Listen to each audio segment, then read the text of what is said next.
Dans la suite du débat, la parole est à Monsieur le questeur Jean-Léonce Dupont.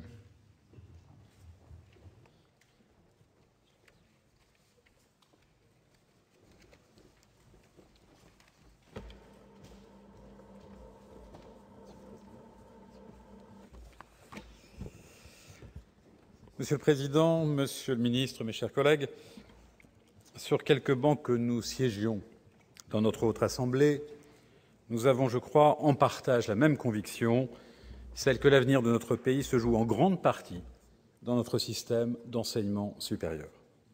Dès lors, que la France se dote d'une stratégie nationale en ce domaine est bienvenue. Tel est l'objet du rapport sur lequel il nous est proposé de débattre en cette si belle fin d'après-midi. Sur le fondement d'un constat lui aussi partageable, il nous propose, pour une société apprenante, 5 axes stratégiques, 3 leviers, 40 propositions.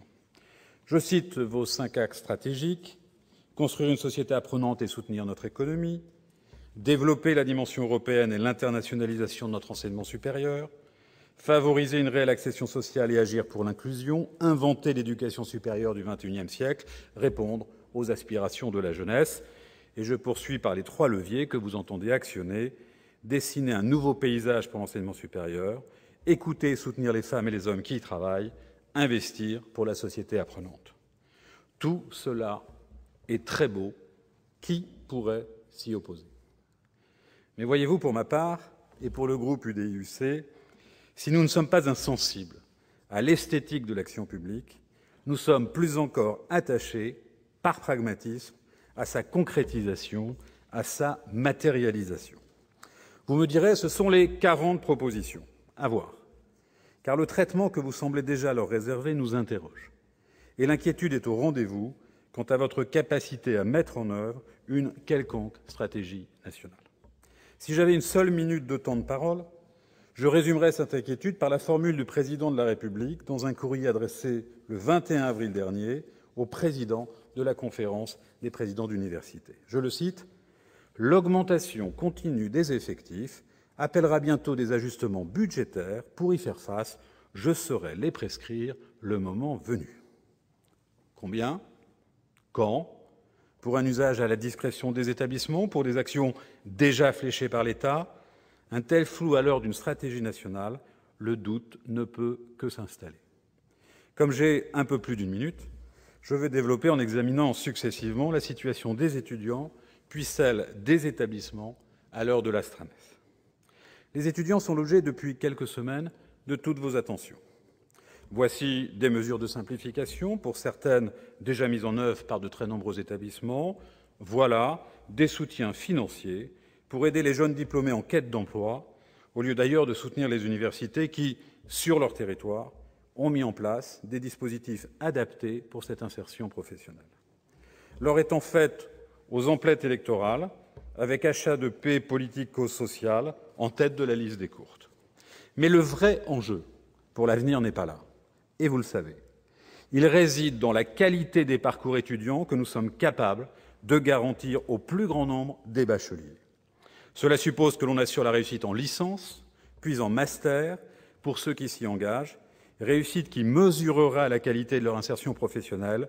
La démocratisation passe obligatoirement par ici. En la matière, votre réponse à la décision du Conseil d'État sur les masters est bien fragile. Un décret à paraître est déjà contesté, je cite, pour sécuriser la rentrée 2016, et une concertation de 4 mois pour, je cite encore, préparer l'après. Par résistance idéologique, vous préparez en fait l'inverse de ce que réclament les étudiants eux-mêmes, décidément plus lucides que vous. Une régulation claire dès l'entrée du cycle master. Ils savent, ils sentent que la valeur du diplôme est intrinsèquement liée à sa relative rareté. Ils n'ont pas le sentiment d'être d'arrière-garde, mais ils ont le souci de l'utilité professionnelle de leur diplôme. Quant à la licence, vous venez de rejeter une des propositions de l'Astranès, reprise par le récent rapport de l'IGA-ENR. Il s'agissait, là encore, je cite, de soumettre les demandes d'inscription en licence des bacheliers professionnels et technologiques à l'avis d'un conseil d'orientation. En clair, il était proposé de vérifier les prérequis, quel vilain souci, ma foi, voire de limiter ensuite les redoublements. Or, si les motifs de l'échec en licence sont multiples, l'un d'eux se trouve, et c'est logique, dans l'inadaptation entre la formation initiale et la filière choisie. Traiter cette difficulté et instaurer, ne redoutons pas le mot, une forme de sélection, ce n'est pas exclure, mais intégrer. Car c'est bien l'échec répété et lancinant en L1 et L2 qui est le véritable facteur d'exclusion universitaire, qui est le véritable facteur d'exclusion sociale.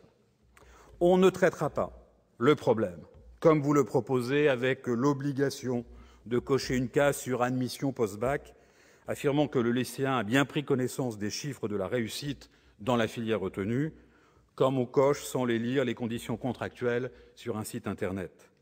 Faire de l'orientation active inscrite dans la loi un vrai outil d'aide à l'orientation, pouvant aller jusqu'à poser un interdit ou imposer des préalables, serait en fait la seule démarche réellement démocratique. Je profite de cette tribune pour vous rappeler que j'attends sur ce sujet, celui du choc démographique, vos réponses à mes questions écrites du 25 juin et du 22 octobre 2015. Et comment, dans ce contexte, peut-on affirmer que le déploiement des outils numériques ou les innovations pédagogiques, pour essentielles qu'elles soient, faciliteront à eux seuls la réussite généralisée en licence? C'est une douce et dangereuse utopie. J'irai encore plus loin en ajoutant que revaloriser ainsi la licence serait aussi utile pour ceux qui n'y enseignent plus que par nécessité de service et souffrent devant ce public si souvent démuni. Les enseignants-chercheurs en L1 et L2 se résignent mal à ne plus transmettre le fruit de leurs travaux, mais à colmater tant bien que mal les lacunes du plus grand nombre de leurs étudiants. Ce n'est pas leur rôle, et elle est là, la réalité de l'université d'aujourd'hui. Je crois que le gouvernement doit ouvrir les yeux. Venons-en aux établissements et singulièrement aux universités qui accueillent le plus grand nombre des étudiants. Rapporteur de la loi LRU en 2007, puis membre de son comité de suivi, vous comprendrez mon attention toute particulière pour l'état de l'autonomie et sa capacité à mettre en œuvre la SRANES, puisque les universités en sont les acteurs essentiels. C'est d'ailleurs une lourde erreur que ces établissements ne soient pas à part entière un levier de votre stratégie.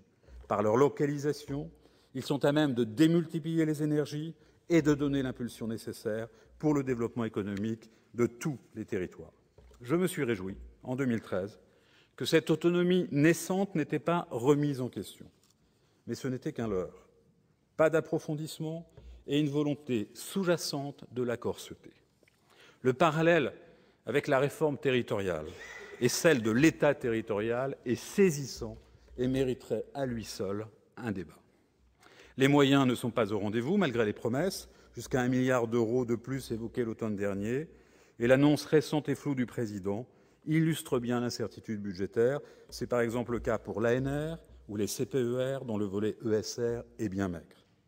Quant au modèle d'allocation et de répartition des moyens, vous ne créez aucune dynamique positive et vertueuse au sein des établissements, puisque le critère de la performance, autre vilain mot, n'est-ce pas, puisqu'il induit une forme de concurrence, semble aujourd'hui écarté.